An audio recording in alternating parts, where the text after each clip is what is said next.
Sa nakaraang video ay natapos tayo kung saan ay sinabi ng isa na paano kung para sa kung anong layunin ng taong nagmula sa modernong panahon, ay nagawang maglakbay sa malayong nakaraan, ay upang magawang mabago ang lahat sa nakaraan, at ang layunin niyang iyon ay nagawa niyang mapagtagumpayan, nang bigla naman na natigilan si Qian Yuhun dahil sa kanyang nakita, dahil ito ay ang simbolo ng isang samahan na umusbong sa Jiangho, at ito ay ang Supreme Saber of Six Martial Arts Sect.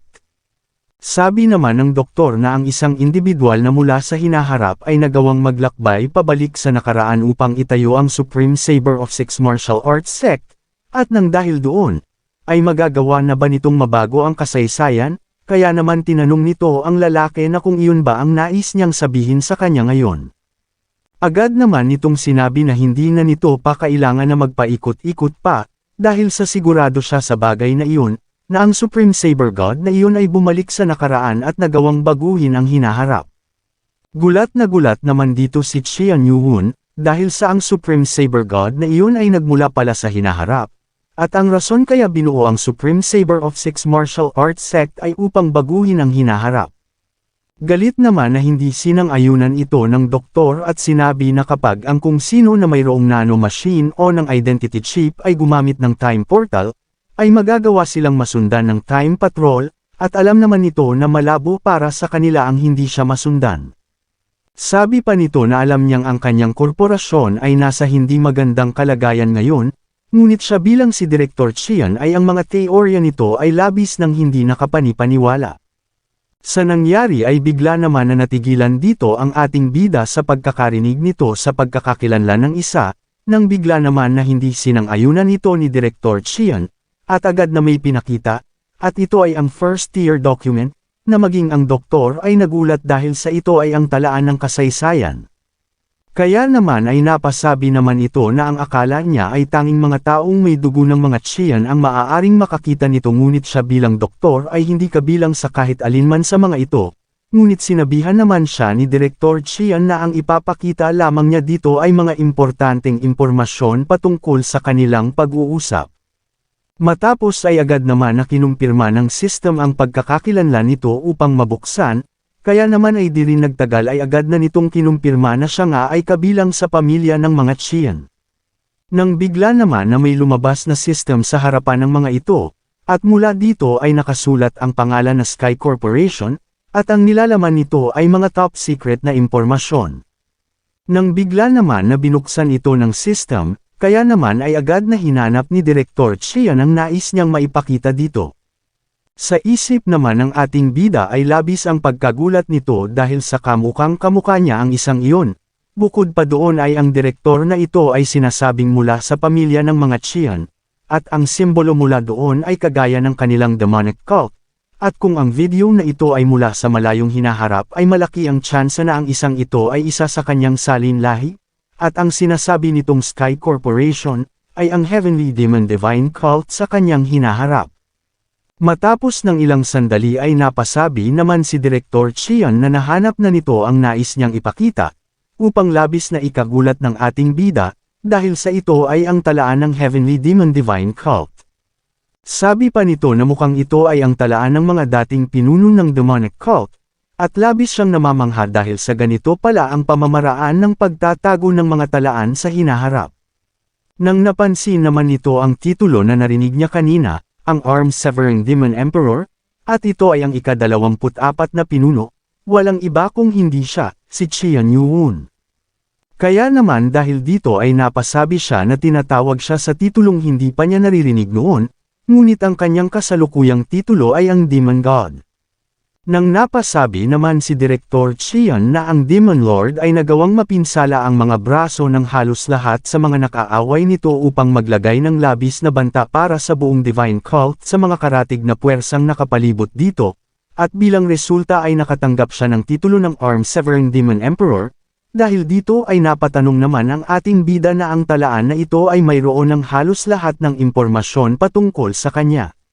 Nang bigla naman na may ipinakita si Director Qian sa doktor, at ito ay ang tala patungkol sa ikapitong pinuno ng demonic cult, ang demonic sword emperor na si Qian Maui, at sinabihan ang doktor na tignan nito ang huling na itala patungkol sa kanya. Nang bigla naman itong nagulat dahil ayon dito ay nagawa siyang mapaslang ng Supreme Saber God. Sa isip naman ni Qian Yuwon na nabanggit na ng Left Guardian ang patungkol sa bagay na iyon noon, na nagawa naman niyang mabasa sa mga aklat noong siya ay naging isa ng cult leader, at ito ay ang unang beses na nagpakita ang Supreme Saber God. Labis siyang hindi makapaniwala dahil sa nagawa nitong maglakbay sa nakaraan mula sa hinaharap, ngunit kung talagang totoo ito, ay maipapaliwanag lamang nito ang isang bagay, ang patungkol sa mga bakas ng dating nagtatag ng Heavenly Demonic Cult, ang Heavenly Demon, at ang martial arts na Supreme Saber Divine Martial Arts sa Abandoned Sword Valley. Dagdag pa ang mga marka ng blade sa balat ng Sword Demon sa Demonic Arts Academy, dahil ang dalawang nakitang mga marka dito ay gawa ng teknik ng Supreme Saber God. Ang martial arts na ito ay tiyak na napayaman sa paglipas ng panahon, kaya naman sa tingin niya na dapat ay mas makikita na naging advance ito base sa mga nakita sa balat ng dating pinuno dahil sa panahon, ngunit kabaliktaran ang nangyari. Kung umabot ka na sa parte ng video na ito ay maaari lamang na i-click ang like at super thanks sa baba bilang pagsuporta. Maraming salamat. Nang bigla naman na napasigaw ang doktor at sinabi kay Direktor Qian na kung bakit hindi niya ibinunyag ang patungkol dito, dahil kung talagang ang totoo ito, ay ang ibig sabihin lamang ay ang Supreme Saber God ay hindi tunay na isang bayani kung hindi ay isang napakadelikadong kriminal. Sabi nito na siya ay ang kagalang-galang na CEO ng isang napakalaking korporasyon na nakikipagtulungan kasama ng gobyerno, at kahit magawa pa niyang maisiwalat ang kagaya nito, ay kitang-kita naman kung ano ang mangyayari sa kanila. Sabi nito na nakakalungkot man ngunit sa ngayon ay ang kanilang Sky Corporation ay walang palag sa Blade 6. Kaya naman matapos, ay tinanong nito ang doktor na kung maaari ba niyang mabago ang panahon na kanyang pupuntahan gamit ang mga ito, na agad naman na sinang-ayunan niya, ngunit sabi ng doktor na kapag ang teorya niya ay mali, at ang nakaraan ay hindi magagawang maapektuhan ang kanilang kasalukuyang timeline, ay mas magiging delikado ito, at alam naman siguro nito ang patungkol sa butterfly effect, ito ay ang maliit na pagbabago ay maaaring magsanhi ng malaking pagkakapinsala. Napasabi naman ito na kung ang sinasabi ba niya ay delikado, dahil tama siya sa bagay na iyon, dahil sa susubukan niyang gumawa ngayon ng butterfly effect, nang bigla naman na napasabi ang ating bida na ang itsura nito ay mukhang pamilyar sa kanya. Matapos ay agad naman na inayos nito ang petsa ng kanyang pupuntahan at napasabi na ngayon ay dala na niya ang nanomachine at ang 5 piraso ng time pack. Sa nangyari ay napatanong naman ang doktor kung bakit 5 ang dala nito, dahil sa magtutungo lamang siya doon at babalik din agad. Kaya naman ay tinanong niya ito na kung may gagawin pa ba siyang iba bukod sa pagbibigay ng nanomachine sa kung sino sa nakaraan, ngunit hindi naman siya nasagot na nito dahil sa bigla na lamang siyang naglakbay sa nakaraan.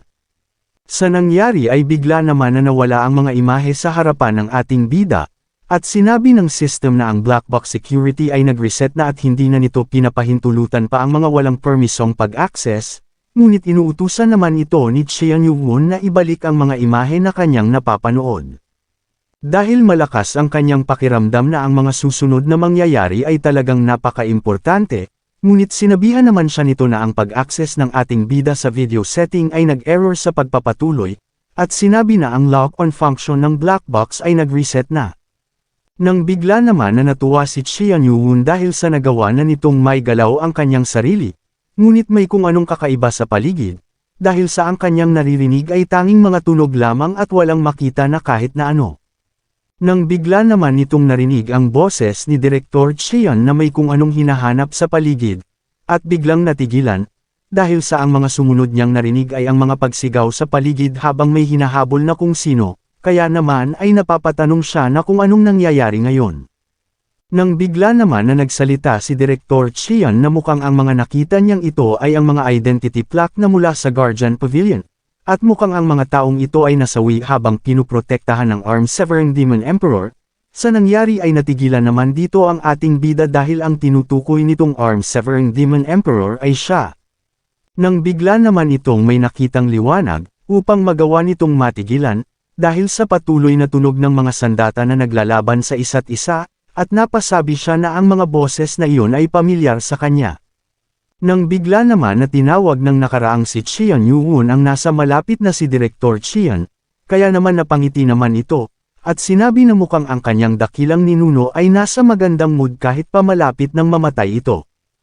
Kaya naman nang binuksan nito ang lagayan kung nasaan ang nanomachine, ay paunti-unti naman na may mga imahe na ang lumalabas dito, at nang tuluyan ng mailabas ito ni Director Chian, ay natigilan naman ang ating bida, dahil sa nakita niya ang tagpo noong siya ay hinahabol ng mga assassin upang paslangin. Ito ay 4 na taon na ang nakakalipas, at ito ay ang araw kung saan ay muntika na siyang mamatay. Sabi ni Direktor Chian dito na kailangan na niyang magmadali bago pa mamatay si Chian Yu-won, kaya naman ay agad niyang tinurukan ito. Sabi niya na masakit para sa kanya ang makita ang ating bida na tinutusok ng karayom, at di rin nagtagal ay natapos na siya sa kanyang ginagawa. Sa isip naman ni Chian Yu-won ay napasabi siya na sa ganitong paraan pala niya nakuha ang nanomachine, at hindi si Guardian ang nagligtas sa kanya ng mga panahon na ito, kundi siya, ang kanyang apo sa hinaharap na si Director Chian. Matapos ay masaya naman itong sinabi sa ating bida, bago ito mawala ng kanyang malay, na sana ay magtagumpay ito sa kanyang misyon sa nakaraan, at gumawa ito ng maganda para sa kanyang mga susunod na henerasyon. Dahil sa nasaksihan ni Chian Yu-won, ay nasigurado niya ang ilang mga piraso ng impormasyon ngayon na ang isang ito ay ang kanyang apo sa hinaharap, at ang nanomachine na nasa kanyang katawan ay mula sa hinaharap. Bukod pa doon, ay siya ang ika-24 na cult leader, ang arm-severing demon emperor na si Chian Yu-won. Siya ay natapos sa pagpapalawak ng kanyang puwersa patungo sa Northern Sea Ice Palace, at matapos nun ay siya ay namatay sa lugar ng digmaan. Kaya naman ay napasabi siya na kung wala siyang nanomachine sa kanyang katawan ay siguro nga na ito ang mangyayari sa kanya sa kasalukuyan. Ayon sa mga nakatala, ang arm-severing demon emperor ay nagdanas ng hindi mabilang na pagtatangka ng assassination, at ang isa dito ay halos muntik ng magtagumpay, ngunit siya ay nailigtas ng Guardian Pavilion. Subalit sabi nito na hindi ang mga Guardian Pavilion ang nagawang magligtas sa kanya nung araw na iyon kung hindi ang binatang ito, kaya naman ay ito ang rason kung bakit mayroon siyang ibang titulo kumpara sa kung ano ang mayroon siya ngayon. Nung araw na nagtaglay siya ng nanomachine, ay ito na ang naging simula para sa hinaharap ng kanyang mundong ginagalawan, ngunit kahit na ganun ay nagawa pa din niyang saktan ang mga Guardian ng Pavilion sa naganap na proseso, pero para sa kanya ay pinapatawad na niya ito. Nang bigla naman na napasabi si Direktor Chian na mukhang nagawa na siyang matukoy ng mga time patrol, kaya naman ay mukhang wala na siyang ibang pagpipilian pa, matapos ay sinabihan nito si Chian Yu-won na ang ibinigay niya dito ay ang henerasyon ng nanomachine ay isang napakahusay na teknolohiya, kaya naman ay hindi siya mahihirapan na gamitin ito at kailangan na lamang niya na alamin kung papaano. Matapos na maglaho nitong muli, ay naalala naman ni Chian Yu-won ang sinabi nito na susubukan niya ang gumawa ngayon ng tinatawag na butterfly effect, kaya naman dahil dito, ay masayang napasabi ang ating bida na hindi ito nakagawa ng isang paro-paro, kundi isang demon god. Dahil dito ay masaya siyang napasabi na sisiguraduhin niya na mababayadan niya ito sa pagbibigay ng nanomachine sa kanya. Nang bigla naman itong naalala ang sinabi ng doktor na kung iniisip ba ni Director Chian na magagawa niyang pigilan ang Supreme Saber of Six Martial Arts Sect, kung ang mga ito ang makapangyarihan sa panahon ng panunungkulan ng Demonic South Master at ng arm-severing Demon Emperor. Sinagot naman ito ni Director Chian at sinabi na nadidismaya siya ngunit sa ngayon, ay ang kanyang Sky Corporation ay walang panama sa Blade 6, at ang Supreme Saber God ay nagtungo sa nakaraan upang baguhin ang hinaharap, kaya naman dahil dito ay masayang napasabi si Chian Yu-won na pipigilan niya na magtagumpay ang Supreme Saber God sa mga plano nito. Nang bigla naman na nagsalita ang system at sinasabi na ang dulo ng recording ay natapos na, kaya naman ay tinatanong nito ang ating bida kung nais pa ba niya na ulitin itong panoodin. Sa nangyari ay nagulat naman si Chian Yu-won at tinanong ang nanomachine kung ayos na ba ito ngayon. Sabi nito na nagawa na niyang maisaayos ang lahat ng pagkakapinsala ng system gawa ng malakas na kuryente, at natapos na din siya sa pag-upgrade upang ang gadolinium ay magawa ng makayanan ang mataas na boltahe ng kuryente. Ito ay ang feature ng system na kahit ang mga scientist sa hinaharap ay tanging sa panaginip lamang makikita. Ang 7th Gen Nanomachine Essential Feature ay gumagamit ng isang metal na kayang matutunan ang pag-adjust patungkol sa mga electric shock ng siya mismo, at ito ay hindi magiging posible kung gagamit lamang ng mga ordinaryong metal. Ito ay naging posible dahil ang 7th Gen Nanomachine ay gawa sa gadolinium, isang misteryosong metal na kahit ang mga tao sa malayong hinaharap ay walang masiyadong alam patungkol dito. Si Qian Yuhun ay nagawang makayanan ang Heavenly Demon Chi na dumadaloy sa kanyang katawan, ganun na din ang Absolute Yin Energy at ang Flame Chi nang dahil sa teknolohiyang ito. Nang bigla naman na sinabi ng system na ang ilan sa mga feature na nakalock ay puwersahan na nai-unlock habang isinasagawa ang pag-o-upgrade. Kaya naman ay tinatanong nito ang ating bida kung nais ba niya na ibalik ang mga ito sa pagkakalock. Sa isip nito na hindi niya pinahintulutan ang ating bida noong nagdaang 4 na taon na i-unlock ito kahit anong utos niya sa kanya, ngunit ngayon ay ini-unlock lamang niya ito ng ganon-ganon na lamang, nang bigla naman na sinabi ng nanomachine na ay lalok niya ulit ito kung hindi nais ng ating bida ang gamitin ang mga iyon. Bigla naman na inutusan ito ni Qian Yuhun na nais niyang makita kung anong klaseng mga feature naman ito, kaya naman ay agad na i-display ng system ito sa ating bida. Sa nangyari ay nagulat naman ito at napasabi na halos 60 sa mga feature ng kanyang ginagamit ay isang maliit na parte lamang ng mga ito. Sabi ng system na ang mga nakaraang feature na nakalock ay naka-unlock na kasama ng abilidad sa pag-charge at paggamit ng enerhiya mula sa external sources. Sa nangyari ay napasabi naman si Qian Yuhun na sa tingin niya ay ito ay dahil sa Lightning Chi. Kung umabot ka na sa parte ng video na ito ay maari lamang na i-click ang like at super thanks sa baba bilang pagsuporta. Maraming salamat. Dahil dito ay nagdesisyon naman si Qian Yuhun na hindi na niya ay lalok pang muli ang mga ito at nais niyang gamitin, na agad naman na sinang-ayunan ng nanomachine at agad na ini-activate ang mga naka-unlock na feature ng system. Matapos ay inutos naman ng ating bida sa nanomachine na siya na ang bahala na mag-ayos ng kanyang mga nasirang meridian, na agad naman nitong sinang-ayunan at sinabi na papagalingin nito ang lahat ng pagkakasugat na mayroon sa katawan ng ating bida. Sa kasalukuyan naman, ay habang nagme-meditate si Qian Yuhun, ay biglaan naman na may napansing kakaiba si Moon Gyu sa ating bida. Kaya naman matapos na magpalabas ng malakas na kuryente nito sa kanyang buong katawan ay ang lahat ay nagsipag-atrasan. Kaya naman ay napatanong si Becky na kung bakit biglaan na lamang na may lumabas na malakas na lightning chi sa katawan ng kanilang Demon Lord, ngunit hindi naman siya sinagot ni Wang Hul bagkus ay sinabihan na ang lahat ay dumistansya sa ligtas na lugar. Matapos naman na matamaan ni Heobong ng kidlat na mula sa ating bida, ay may napansin naman ito, na maging ang kasama niya ay ganun din dahil sa biglaan na lamang nahamina ang mga pagkidlat, na hindi naman sinang-ayunan ni Wang Hul at sinabi na pagmasdan nilang mabuti ang nangyayari. Matapos ay nakita nila na hindi ito humihina, bagkus ay inaabsorb pabalik ng kanilang Demon Lord sa kanyang katawan, at hindi din nagtagal, ay matagumpay na niyang naipasok ito sa kanyang buong katawan.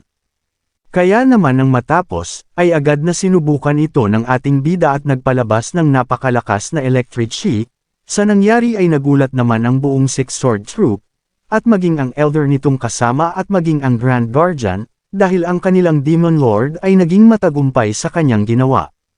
Dahil dito ay agad naman na nagbigay ng galang ang lahat, at agad na lumuhod habang binabati ang kanilang Demon Lord sa pagiging matagumpay nito.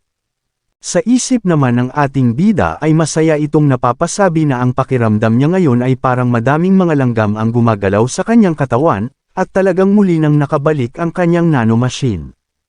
Nang bigla naman siyang natigilan nang nilapitan siya ni Heobong, kaya naman ay agad siyang tinanong nito na kung ano ang nangyari habang abala siya sa pagsasaayos ng kanyang chi sa katawan kanina. Sabi ni Heobong na 2 oras at kalahati na ang nakakalipas mula nang mag-umpisa siya sa kanyang ginawang pagmameditate, ay ang Orthodox Merm Alliance at ang mga martial artist ng Northern Sea Ice Palace, ay kanina pa umalis patungo sa underground, at ang mga ito ay nagtungo upang kuhanin ang essence core ng Dragon Turtle.